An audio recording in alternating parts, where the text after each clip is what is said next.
Olá, estudantes! Estamos aqui hoje para a gente trabalhar mais uma compreensão acerca da disciplina Conscienciologia. Para início das aulas, como sempre é de nossa praxe, trazemos uma reflexão, né? A reflexão de hoje, vamos lá. Precisamos refletir acerca de quem somos, de onde viemos e para onde vamos. Afinal, quem já tem grau de vontade de sentido significativo vive mais suando do que chorando. Ora, vontade de sentido, ou seja, eu preciso dar sentido, ter vontade para dar sentido à minha vida.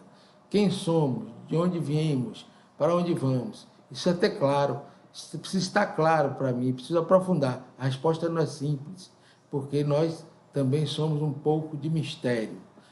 Precisamos refletir acerca de quem somos. Eu vou agora me arriscar a trazer aqui uma reflexão dos gregos. Como é que o grego define o ser humano?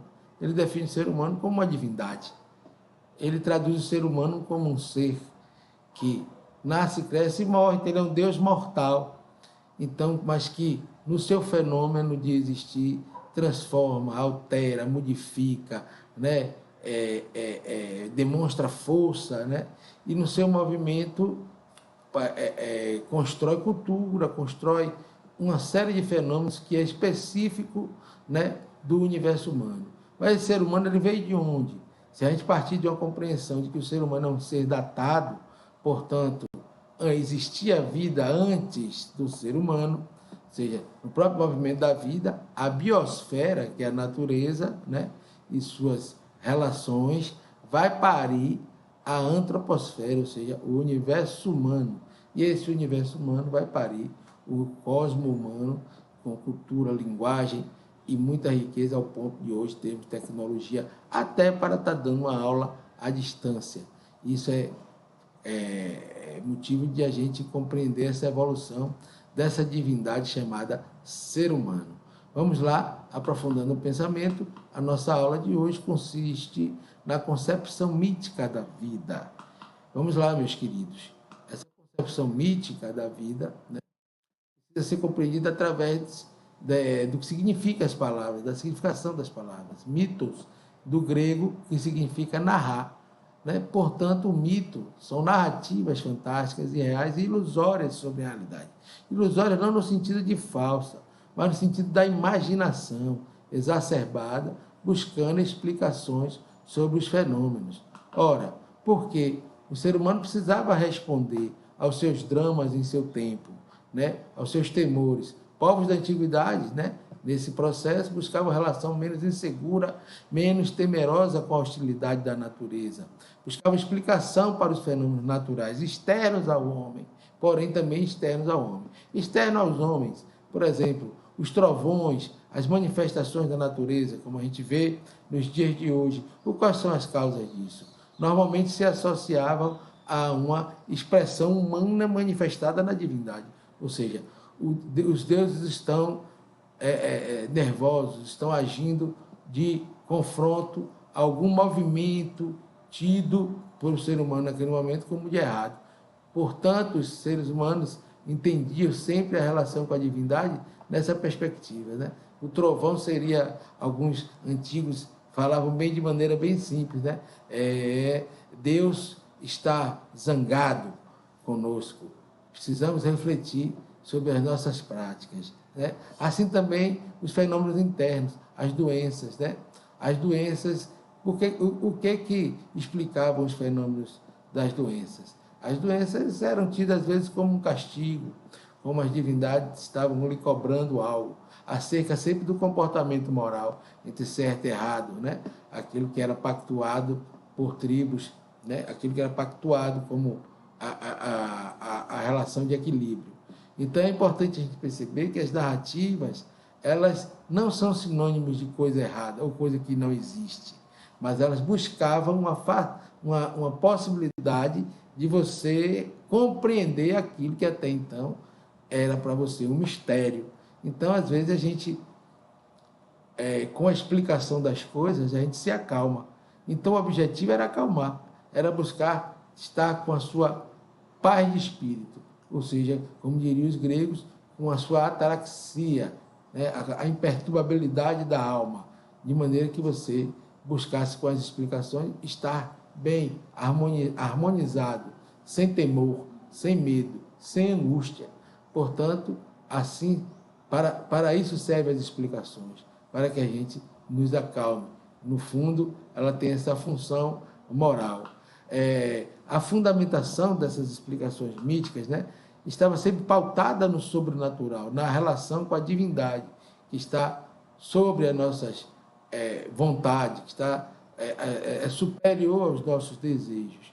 Portanto, a fundamentação no sobrenatural e nas divindades eram as principais características das explicações míticas dos fenômenos das relações sociais.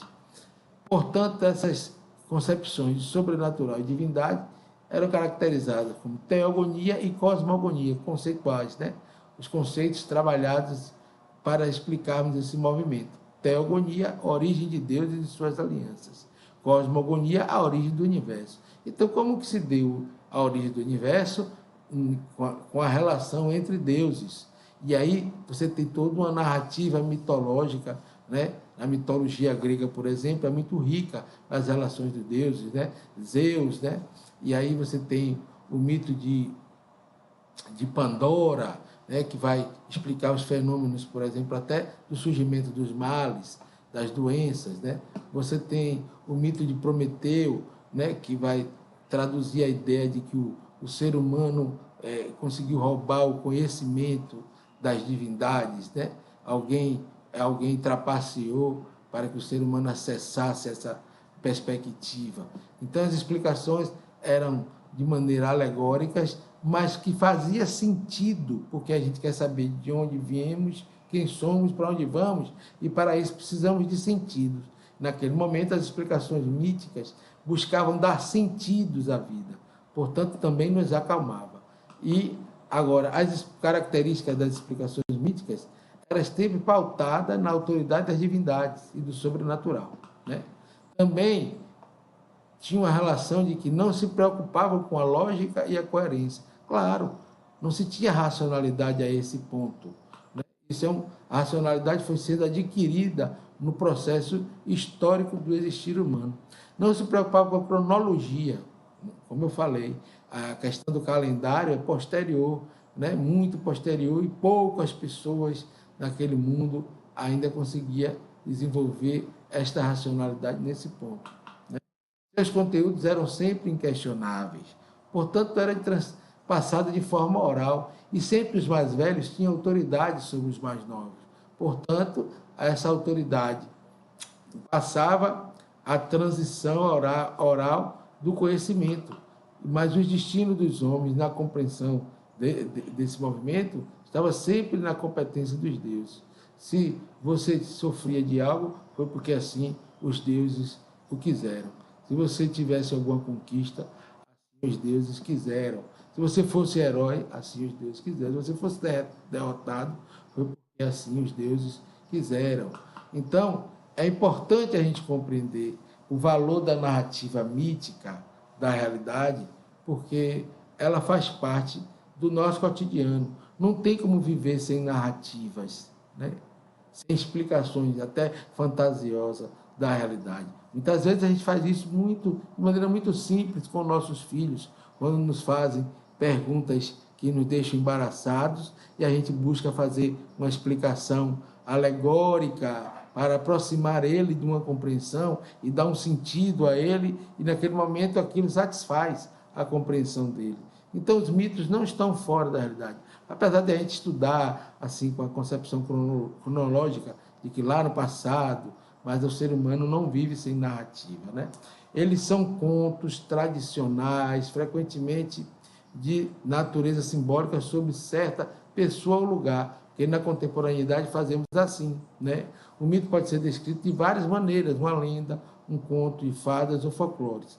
Suas origens são de tempos passados e eles podem ter evoluído e alterado de geração para geração, porque cada geração tem os seus fenômenos, né? Os seus pactos, portanto, as narrativas sempre sofrerão influências, né? Da cultura. né, dos pactos locais, das buscas, dos desejos e das inquietações. Porque, às vezes, por que vai surgir filosofia? Porque as explicações míticas, em determinado momento, já não davam conta de explicar a realidade para aqueles que já tinham aguçado no sentido de aprofundar a compreensão dessas premissas, de onde viemos, quem somos e para onde vamos.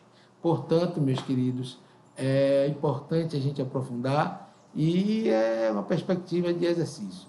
Vamos aprofundar acerca de quem somos, de onde viemos, para onde vamos, porque precisamos desenvolver as 3 dimensões sempre do nosso nível pessoal, profissional e espiritual. Até a próxima.